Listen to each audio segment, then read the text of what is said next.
घरच्यांकडनं पैसे उकळायला लागतो, मग बाहेरच्यांकडनं पैसे उकळायला लागतो, मग कधीतरी गुंडगिरी सुरू करायची आणि असं करता करता निर्लज्ज सदा सुखी असा होऊन जातो माणूस.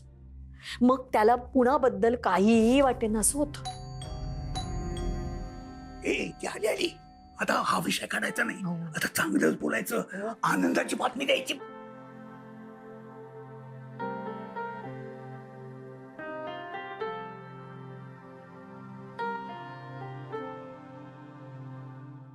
काय झालंय? भैरवी तुला माहितीये का कसं काय? ते राजनचं मुलं बरी आहेत ना? मुलं मस्त. नाही आपलं एक असंच आई बाबा बरे आहेत ना? हो ते पण बरेत. आज मस्त गोळ्याची आमटी केली आहे. अच्छा पण मला थोडं भूक नाहीये बाबा. अगं पण थोडस तरी खाऊन घे. झालं तुझं झालं सगळं.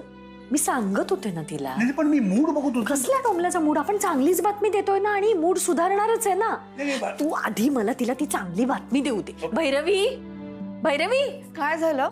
अगं आज तुला घरी भेटायला ते राजन सुकटणकर आले होते. राजन सुखटणकर? राजन सुकटणकर फूड्सचे मालक राजन सुकटणकर. म्हणजे ते स्वतःहून आले असते इकडे. त्याच्या मनात काहीतरी असणार, म्हणजे ते तुला ऑफर द्यायला आले काहीतरी. ऑफर? कसली ऑफर? अगं ते म्हणजे तुझा सगळ्यात चांगला झालेला पदार्थ काय ना म्हटलं. नाही मी सांगतो, मी नाही सांग, तुला नाही जमणार. हे आपलं तुझी सिग्नेचर डिशचं सॅम्पल पाहिजे ना. म्हणजे ज्या पदार्थाचं खूप कौतुक झालं होतं बघ, कोणतं तो हे आपलं केक्स. अच्छा खोबऱ्याचे केक्स. बरोबर. ओके आणि काही म्हणाले का? नाही ते माहित नाही, म्हणजे पुढचं काही माहित नाहीये, पण फार मोठा माणूस आहे. आपणहून तुझ्याकडे चालत आला म्हणजे मनात काहीतरी मोठं असणार. त्याला नक्की सांग द्या तू सॅम्पल करून. हा म्हणजे लवकरात लवकर दे, म्हणजे उद्याच. फार मोठी संधी आहे भैरवी. अशी संधी पुन्हा पुन्हा नाही येत. मोठा माणूस आहे तो. मला नाहीये इंटरेस्ट. अनिशमुळे मग तूही त्याच्या इतकं चुकीचं वागतेस असं होईल भैरवी. अनिश स्वतःच्या हाताने स्वतःचं भविष्य विस्कटून टाकतोय. तूही तेच करशील? पण याचा काय उपयोग आहे मला सांगा. मी कशासाठी आणि कुणासाठी हे करतेय? जगाला दाखवायला? मला नाही दाखवायचं जगाला माझं कर्तृत्व. नाही मला कोणासमोर काही सिद्ध करायचंय. मला फक्त माझ्या माणसाच्या नजरेत माझ्यासाठीचं कौतुक बघायचंय, आदर बघायचाय. आणि तेही जर होणार नसेल ना तर कशासाठी करू मी हे? आमच्यासाठी,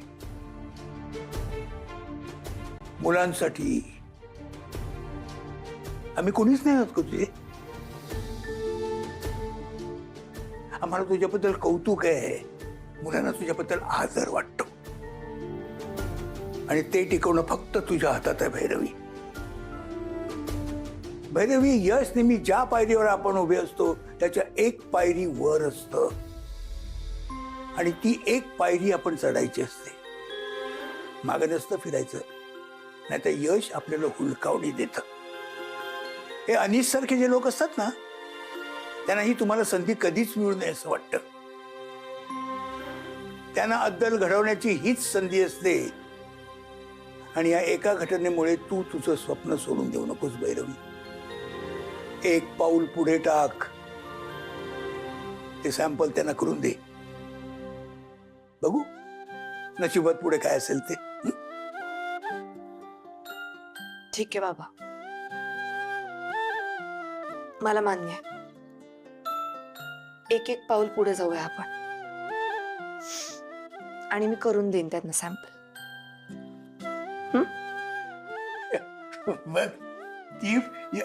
झालं सोपं होतं की नाही? उगाच मूड मूड खेळत बसला होतास ना. झालं ना आता बोलणं. आता मला कशाला उगाच बोलते? जा आतमध्ये जा, तिला चहा करून दे. उगाच मध्ये मध्ये नाही, जा चहा करून.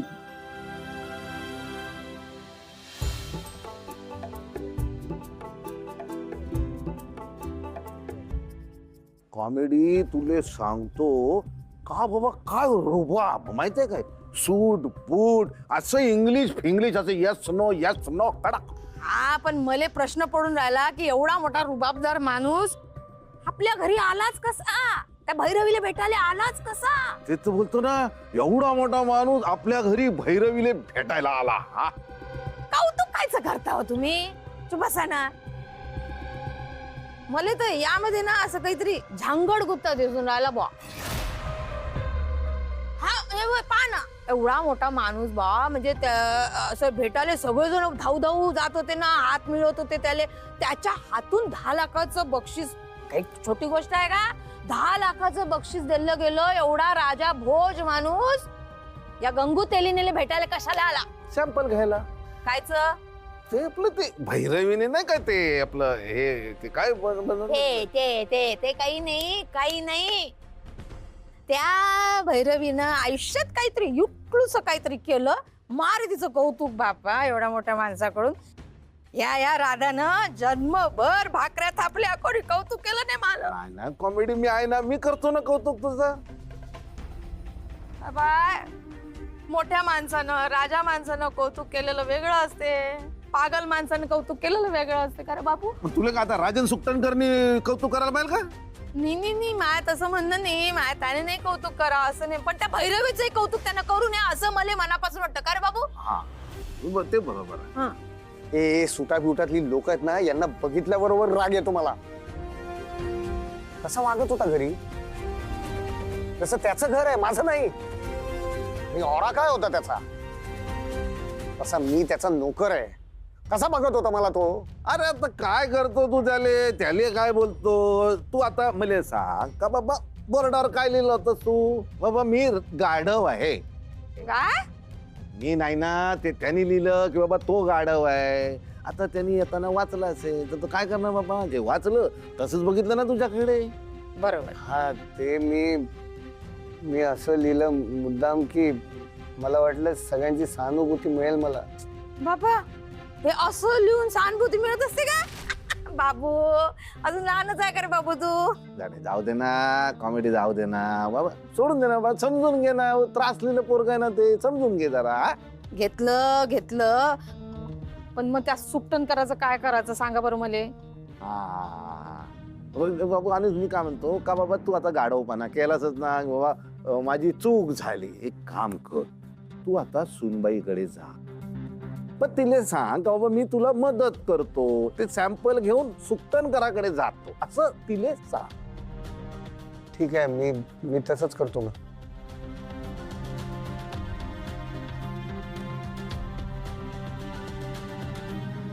काय मग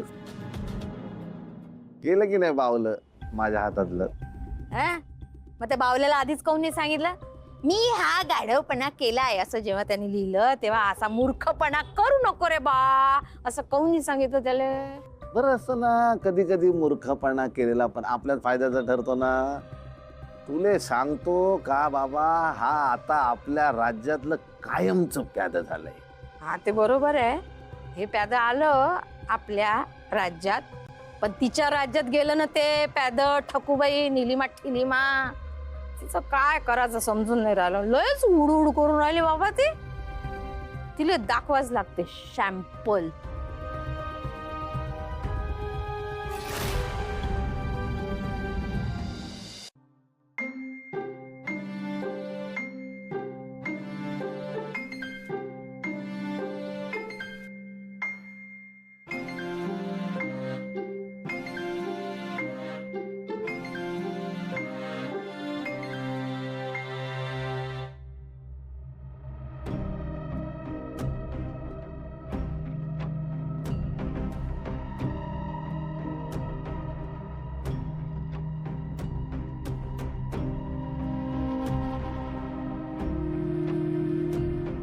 बाहेर कुठे जातेस? घरात पाय ठेवायला जागा नाहीये. इथे झोप, मी जातो हवं तर. कोणाला हवं तर? तुलाच तर रात्रीचं बाहेर जायचं असतं. कुठे जातोस, काय करतोस काय माहित. काही करत नाही मी. हा कळलं ना? बाहेर जाऊन बसतो एकटा. का? केवढी माणसं आहेत घरात, नुसता आवाज सुरू असतो, नुसती कलकल सुरू असते त्यांची.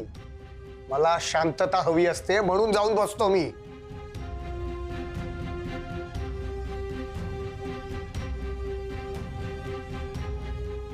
अनिश, तू पुन्हा तुझ्या जंगल सफारी सुरू करतोस का अनिश? खरंच तुला आवडतं ना ते सगळं? तुझं मन रमतं ना तिथे? मग जा ना तू. इथली नको काळजी करूस. हे बघ, तुला हवं ते कर. खरंच 2 महिने जा, परत ये इथे, थोडे दिवस राहा आणि परत जा. तुला असं वाटतं ना सगळं मनाविरुद्ध घडतंय तुझ्या, किंवा नेहमी ते जुने दिवस आठवतात. तुझा तो पिंडच नाही असं तू म्हणतोस. कशाची वाट बघतोयस? अनिश, बाकी सगळं मी मॅनेज करेन. आणि आहोत ना आम्ही सगळे एकमेकांना सांभाळून घ्यायला. खरंच जा, मला चालेल. चालेल की आवडेल का? एकदाची कटकट जाईल तुझी, नाही का?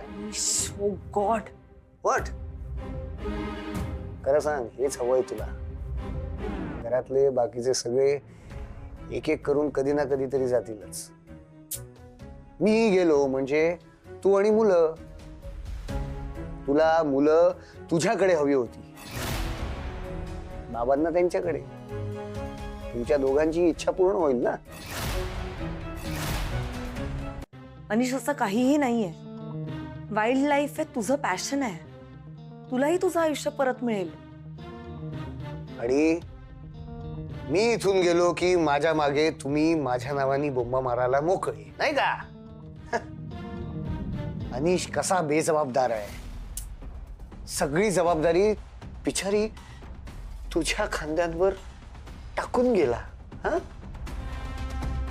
आणि मी कसा बेजबाबदार आहे, नाटक्या करतोय जंगलात. अनिश, बास. I am just trying to help you. तुझं मन शांत व्हावं, तुला बरं वाटावं म्हणून म्हणाले मी. आणि मी समजू शकते, मनाविरुद्ध फार काळ नाही जगता येत माणसाला. जितकं शक्य आहे मी तुला समजून घेण्याचा प्रयत्न करेन. मला माहिती आहे तुलाही तुझी स्वप्न पूर्ण करता आली पाहिजे, म्हणून म्हणाले तू जा. माझी फक्त एकच रिक्वेस्ट आहे तुला अनिश. मी सुद्धा धडपड करतेय, ह्या सगळ्या गोंधळातनं मार्ग काढायचा प्रयत्न करतेय. तुला मला मदत करता येणार नसेल तर नको करूस, पण निदान त्रास होईल असं तरी काही करू नकोस प्लीज. कारण या सगळ्याचा त्रास ना फक्त मला नाही होत, सगळ्यांना होतो. ह्याचे परिणाम सगळ्यांना भोगावे लागतात. सैरभैर होते मी, मला कळत नाही काय करायचं. मी ऑलमोस्ट गिव्ह अप करणार होते. बाबांनी मला पुन्हा पुश केलंय. आता उद्या जाणार आहे मी त्या सुकटाणकरांकडे, काय ते सॅम्पल घेऊन.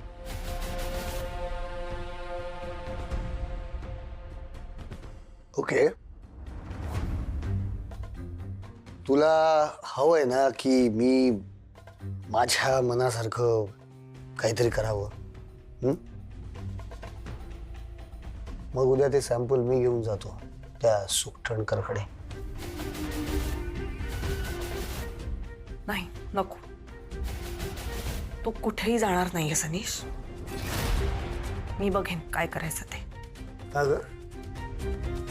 छोटंसं काम आहे, त्यात काय एवढं? सांगितलं ना, मी करेन. माझं काम आहे ना, मी करेन.